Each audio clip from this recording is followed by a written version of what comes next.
Nah, alhamdulillah kita sudah menemukan, sudah ketemu sama orang yang bisa menjelaskan tentang lawang kuari ini. Juru kunci lah. Juru kuncinya, alhamdulillah. Jadi perkenalkan namanya siapa? Nama saya Abang Senen. Abang Senen ya. Jupel Lawang Kuari. Kuari itu adalah ikonnya Kabupaten Skadau. Ikon Kabupaten Skadau. Ikonnya. Jadi misalnya di Skadau itu ada pasar Lawang Kuari, ada terminal Lawang Kuari. Di sinilah aslinya Lawang Kuari. Jadi Kabupaten Skadau itu adalah bumi Lawang Kuari. Kamu biasa ada kalau ke inilah tempat wisatanya, tapi banyak tempat lain juga. Tapi inilah nih. Bapak sendiri udah lama untuk menjaga juru kunci ini? Kita di SK kan kalau sebagai penjaga udah lama, tapi di SK kan tahun 2010. Nah, dari kabupaten dari situ. Kalau kita mulai sih, memang saya kecil sudah di situ gitu. Apa ini penduduk aslinya, Pak? Asli di sini. Untuk kan di situ kan ada 3 lubang nih, Pak. Oh iya, ya tuh, Pak. Lubang itu lubang apa? Lubang banyak sih di situ, bukan hanya 3 gitu ya. Ada yang kecil-kecil gitu ya. Itu adalah lubang keramat. Lubang keramat. Memang di situ ada misteri mitos dari zaman dulu. Nah, kenapa Lawang Kuari itu menjadi cagar budaya? Karena ada salah satu kerajaan dulu zaman dulu, kerajaan Skadau lah istilahnya. Dulu tuh belum namanya belum Skadau. Pada abad ke-17, abad 17 ini kita belum ada ya. Itu sini masih mitos masih. Jadi Raja Skadau itu namanya pecah jadi 2. Dulu Pangeran Engkong, Raja Engkong.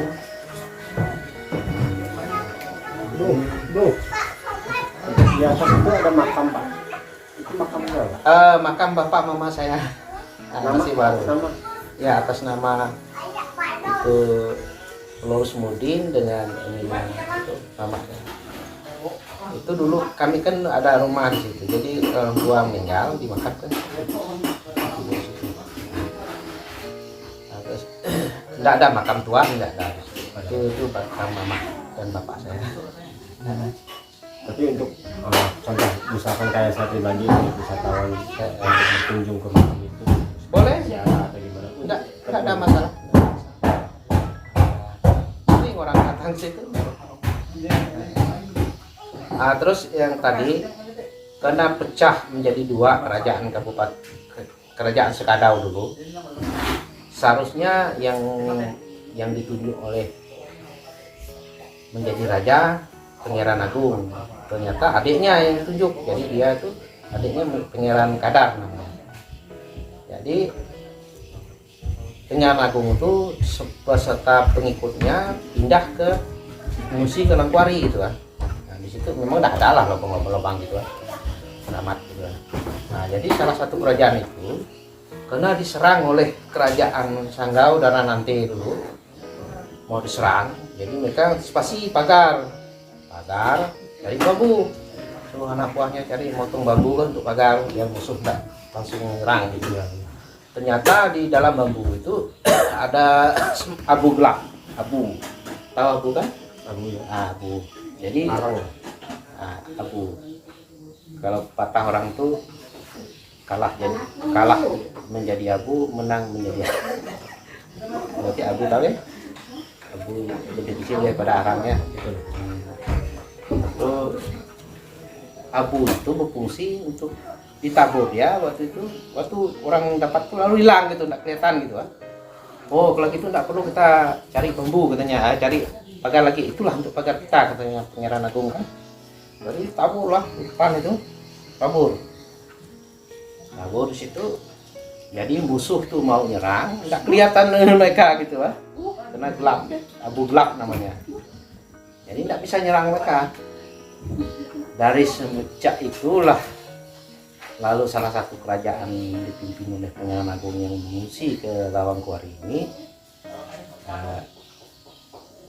jadi misteri hilang. Mereka itu semua segala pengikutnya. Kalau dulunya tidak ada yang namanya abad 17 tuh di sini belum ada agama. Agama belum ada. Belum ada, Islam belum ada, Katolik belum ada, Kristen belum ada. Nah, maka yang disebutnya di sini Dayak, yang disebut Dayak itu abad itu belum ada. Yang disebut Melayu itu juga belum ada waktu itu. Nah, setelah abad ke-18 baru ada agama masuk, agama Islam, agama Katolik. Nah, baru ada disebut Dayak. Yang masuk Islam tuh lalu disebut Melayu gitu lah. Nah, inilah itu yang terjadi gitu. Jadi Lawangkuari itu ada 2 ornamen dia. Misalnya ada ukiran Dayak, ada ukiran Melayu gitu lah. Karena dia Melayu ini, kami di sini disebut Melayu Senganan. Melayu Senganan itu arti keturunan daripada Dayak suku juga gitu. Jadi tidak asli Melayu. Karena dia kena masuk Islam lalu budayanya ke Melayu gitu. Nah, memang itunya sih saudara kita itu. Nah, terus ada kaitannya dengan Chinese, Pak? Saya rasa tidak ada. Nggak ada. Ada Jadi yang bilang kata orang-orang itu yang di artikel semacam kayak Google itu ada tiga lubang menyebabkan bahwa di situ ada Dayak, terus Melayu dan juga Chinese. Tidak ada. Itu tidak ada sebenarnya. Yang ada karena menurut sejarah, saya juga melihat di buku itu, buku pintar. Sejarah kita waktu mendirikan kerajaan itu, suku itu hanya suku Kendawang, suku Kematu, suku Menawas. Nah, jadi dulu itu sub-suku, bukan disebut Dayak. Orang itu sub-suku itu tidak ada agama gitu lah. Tidak ada agama seperti kita ini ya, Islam, Katolik gitu. Nah, suku Menawas itu iyalah saya sendiri nih. Itu Benawas itu Dayak maksudnya, Pak? Dayak. Nah, Dayak. Kematu juga Dayak. Jadi Dayak ini di Sekadau ini banyak berapa? Ada 18 suku sekarang. Yang suku aslinya. Dia sub-sukunya. Seperti kalau di daerah itu kan ada suku Bedawi, Baduy. Nah, itu berarti kan Sunda semua kan. Seperti Jawa, ada Jawa ini, Jawa itu. Jadi di sini itu Dayak itu bukan satu suku, dia sub-sukunya banyak. Nah, di kabupaten kita ini ada 18. 18 Dayak, 18 suku Dayak. itu diminum dulu, Pak. Boleh. Jadi keragaman kita ini cukup beragam lah dari bahasa gitu. Tapi untuk menyatukan bahasa itu itulah bahasa kita Indonesia ini. Jadi tujuan saya kan datang ke Sekadau nih katanya kan bener pengen lintas doang, cuma katanya kalau belum masuk ke Lawangkuari ini belum masuk. Nah, ini ikonnya, ikonnya sekarang gitu. ya. Jadi berarti yang Ini belum terkena semua karena anggaran dana pusat juga mulai dari 2018 kan. Berarti kita punya air atau belum ini masih ini belum dipungut tiket karena dari pemerintah kan saya sebagai jaga ya itulah semampu saya buang sampah apa semua gitu. Orang datang tuh nyumbang sukarela untuk cerita di zaman dulunya mistisnya tentang adat tetap ada dia di situ mitosnya banyak, ini berhubung ke situ berhubung ke situ. Lalu dari tembus lubang itu ke Ada batu mana? Ubi kelam apa benar? ada yang ngomong seperti itu. Tadi baru saya indigo tuh bisa ngeliat orang di situ. Kalau yang ini kan bisa Bisa. Saya udah didatangkan indigo tuh kena salah 4 orang. Tadi barusan ada 1 cewek malah. Itu udah saya ajak komunikasi, dia yang ngomong dengan orang itu, saya ngomong dengan dia, jadi nyambung. Indigo kan dia nembus. Iya betul. Dulu dari Jember kan, dia Ustadz apa nama? Jember itu orang Madura. dia. Datang ke saya, itu, dia nembus Ya, seorang ustadz juga Iya. terus melihat orang di situ. Wah, katanya disambut ini kita nih katanya. Ramai orang dia. Nah, itu aku tahu, ini banyak anak kecil. Nah, dia bawa kue, roti, makan kasih. Ya, ini. Tapi ini go bos ustadz Pak. Iya. Orang berdoa. Lumayan kan. Oh, jadi berarti yang mitos katanya yang bisa nembus dari lubang itu tembus ke bukit kelam itu ternyata benar. Itu cerita orang ke orang gitu. Karena orang yang itu orang betapa lah. Jadi orangnya pun enggak kita tahu. Itu untuk kalau betapa di situ Pak, itu buat apa sih Pak? Kira-kira Pak? Enggak tahu lah, orang biasa masuk ke lubang itu lalu enggak pulang gitu Pak. Ada pernah itu. Tapi sempat pernah ada yang masuk nggak pulang nggak sampai Nah, iya enggak ketemu. Maka sekarang orang masuk tuh harus diizin saya, kalau enggak izin enggak boleh. Jadi ya aku sudah tanya lengkap gitu Pak.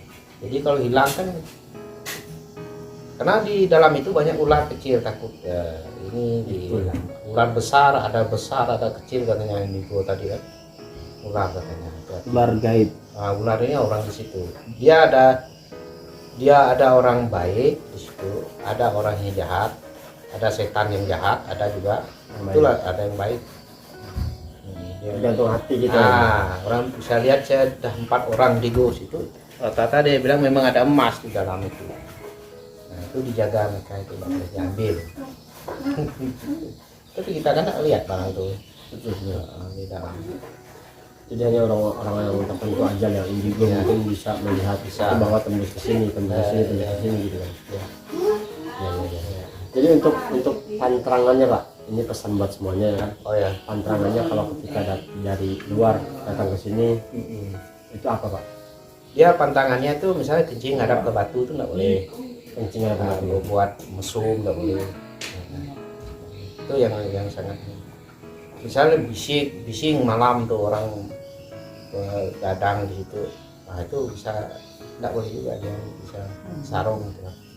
Berarti anak-anak yang penyinta alam itu kan suka malam gitu, pesan jangan bising gitu ya. Karena malam tidur aja, berdoa atau gimana gitu ya. Tapi mereka kan kering gitar ada yang menjoget. Kalau siang nggak apa-apa.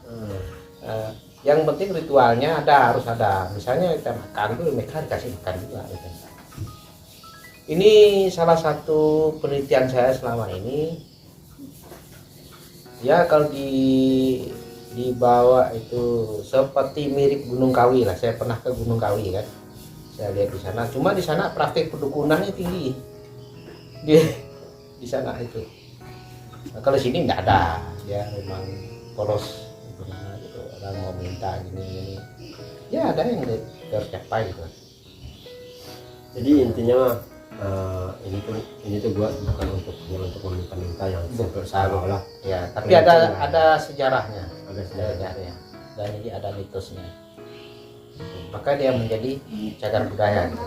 Sejarahnya orangnya satu kerajaan tuh hilang gitu.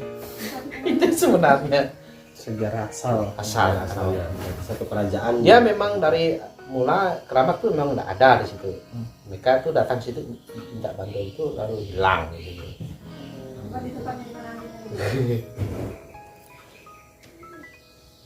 Jadi intinya kalau nanti bisa lihat di Google ya itu tulis ya kalau di Google itu cari di kerajaan Skadau gitu. Itu baru betul sejarahnya. Kalau yang biasa tuh ada ini lubang itu enggak benar. Oh jadi yang menurut yang seperti dibicarakan ada 3 lubang itu melambangkan suku Cina, suku Jaya dan Melayu. Oh, itu bukan salah ya. Jadi itu yang benar adalah diceritakan langsung sama si Bapak. Yang benar adalah ini suku ya Pak. Suku Benawa, Kendawang, Kematu. Itu bakal terjadinya kerajaan Skadau dulu. Jadi dilihat kalau di Google tulis kerajaan Skadau. Nah, itu jelas itu. Ya ada ini. Tapi yang menurut Wikipedia yang seperti saya cari 3 lubang itu mitosnya apa? Bahwa di situ ada terdapat 3 suku, yaitu suku Dayak. Karena mereka yang nulis itu tidak pernah komunikasi dengan saya. Jadi sembarangan. Jadi sembarangan asal buat gitu. Ya. Tapi ada berapa YouTube datang situ saya jelaskan seperti itu. Jadi kita klarifikasi bahwa di 3 lubang itu sebenarnya bukan Dayak, Melayu dan ini. Sebenarnya itu lubang, hanya lubang biasa. Lubang biasa, bukan melambangkan suku itu enggak. Iya. Tapi ornamennya sudah ada, di situ ada ornamen Melayu dan Dayak gitu ya. Seperti ukiran itu. Karena sekarang cakal bakalnya asalnya orang itu gitu. Iya.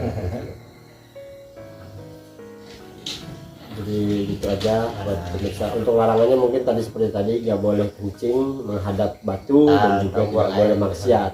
Nggak boleh maksiat. Jangan berzina di situ. Dan satu lagi yang terpenting, ketika kita datang ke daerah yang benar-benar kita tidak tahu, permisi lah. Ya, permisi. Kula nuwun.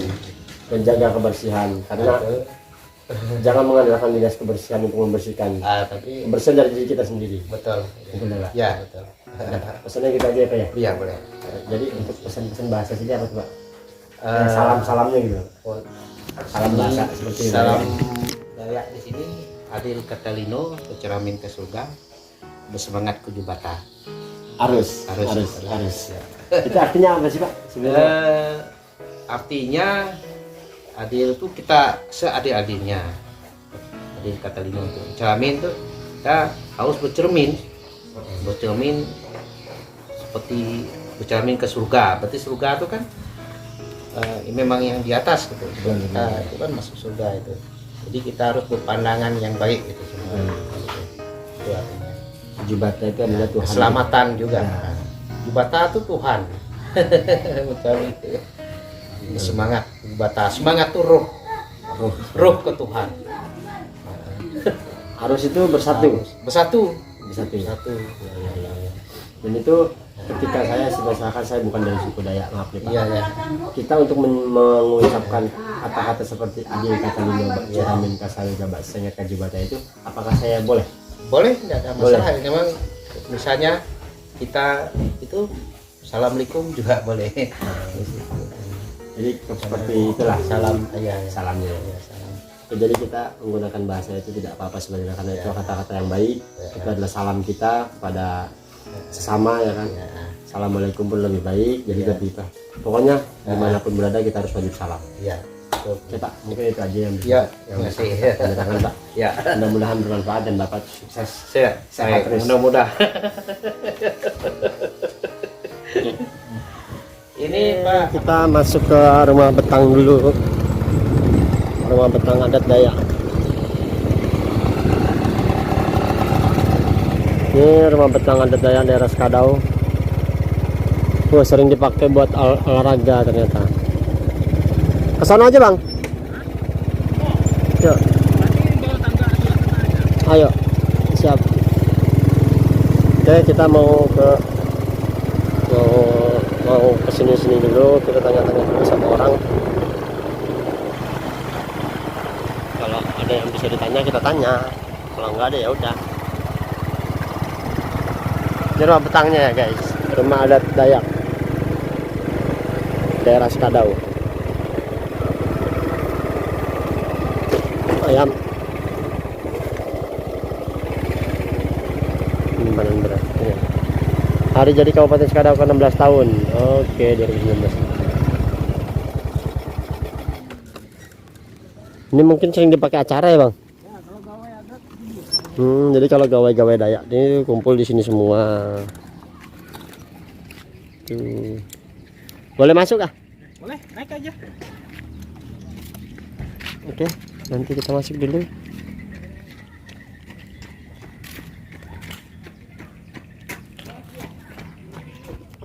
Pengen tahu.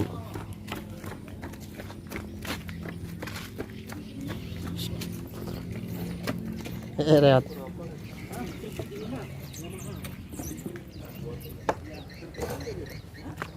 Nah, ini kita masuk sini ya.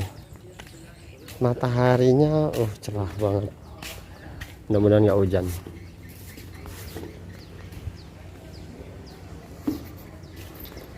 Tapi sepi.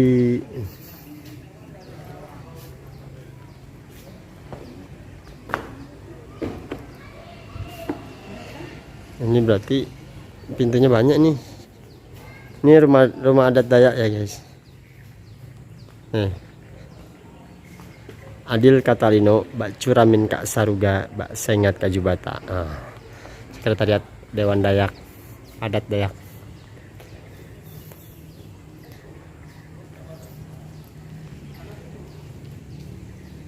Kita lihat Dewanan Sekadau Hilir. Oh, jadi di setiap sekat-sekat ini tuh ada yang inilah.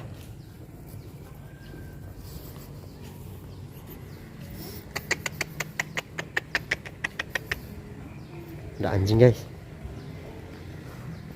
anjingnya besar.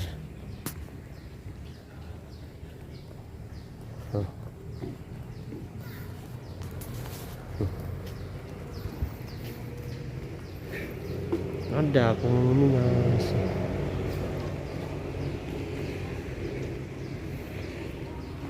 Ada penghuninya guys. Jadi setiap ini tameng ini beda-beda gambarnya.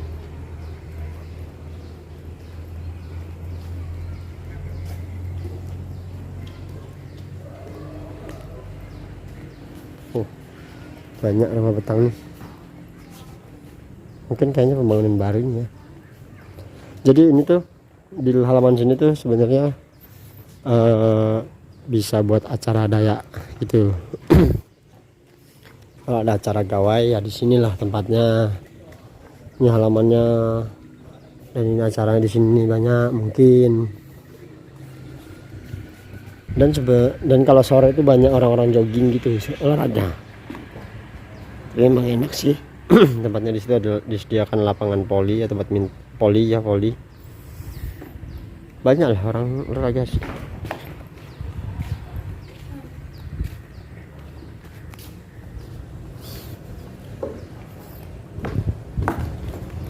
Ini semuanya tuh kayu dan semuanya tuh kayu. Ini pun kayu.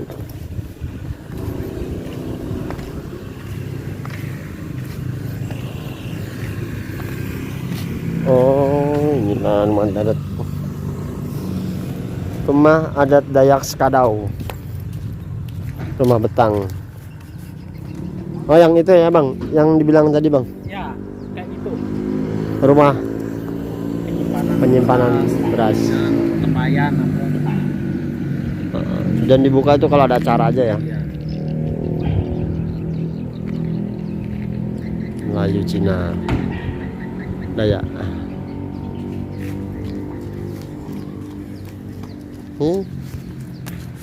Oke, ini nggak ada apa-apa bang. Kita lanjut aja bang. Lanjut ke Keraton di arah tadi bengkel tadi kita ini belakangnya. Oh boleh. Kita keburu kan? Keburu nggak? Apa ya? Keburu nggak? Maksudnya? Kita kesana keburu nggak malam? Oke, nih adalah rumah betangnya, rumah betang Sekadau. Kan? Pokoknya Indonesia ini penuh dengan adat dan budaya keren-keren lah, banyak suku, beragaman suku. Oke, nanti kita lanjut lagi videonya di keraton. Jangan lupa bersalawat. Masih di Sekadau. Assalamualaikum warahmatullahi wabarakatuh. Alhamdulillah nih saya sudah sampai keraton Sekadau. Cuma sayangnya kita nggak boleh masuk. Bukan nggak boleh, nggak ada yang nemenin untuk masuk karena juru kuncinya mungkin sedang pulang dulu ke rumahnya. Jadi ya kita bisa menikmati hanya di halamannya saja ya. Dan kita ini sekarang mau ke makam. Makam keraton. Allahu Akbar. Ini keratonnya dan masjidnya tuh sebenarnya tadi yang sebelum itu Masjid At-Taqwa, masjid pertama 18 berapa gitu tahun didirikan tuh. Dan di atas masjid itu sebenarnya ada tempayan katanya. Dan ini adalah makam. Ini makam ini bang, ininya bang. Oke guys, jadi kita nih mau berdoa. Raja Sultan Anom. Nah, di sini adalah makamnya. Boleh diambil gambar kah? Assalamualaikum. Nah. Ya nanti kita lihat dulu.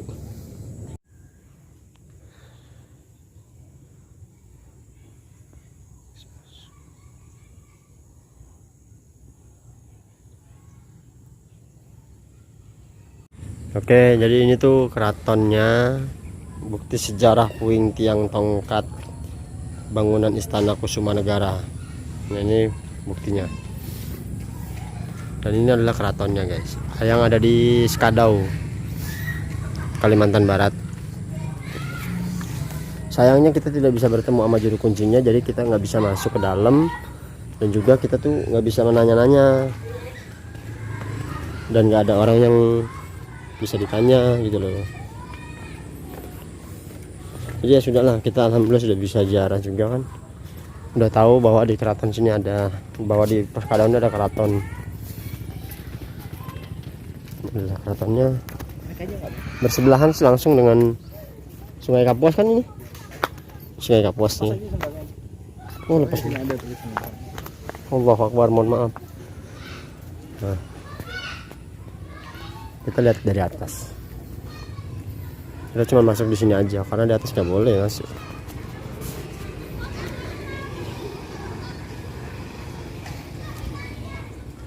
Oh.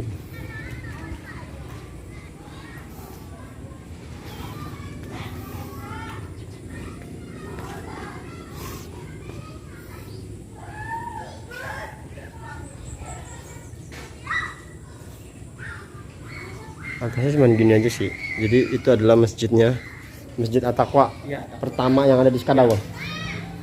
dia dulunya kerajaannya di situ.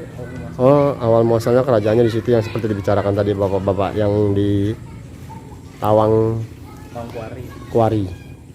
Itu di atas yang mana dong, yang ada tempayannya? Sebelah sana ya. Oh, yang kedua itu kan ada dua tuh, guys. Ada dua tempatnya tuh di situ. Jadi yang belah sana tuh ada tempayan. Simbolnya katanya yang udah masuk Islam. Saya nggak tahu lah, pokoknya mereka lah yang tahu. Meriamnya biasa di sini ya, Bang? Iya. Kalau setiap Idul Fitri di sini ada meriam dari kayu. Meriam dari kayu. Ini yang besi aslinya. Besi asli. Sayang kita tidak bisa menjelaskan gimana sejarahnya. Cuma kita, yang penting kita udah tahu bahwa di Skadau ini ada keraton.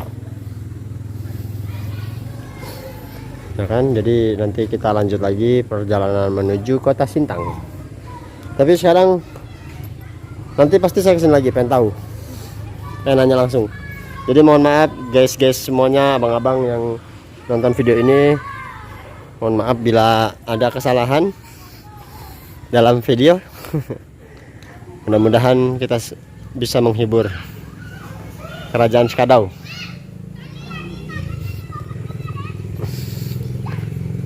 Jadi nanti Bang, saya kalau lanjut perjalanan saya bakal kesini Bang. Ya siap.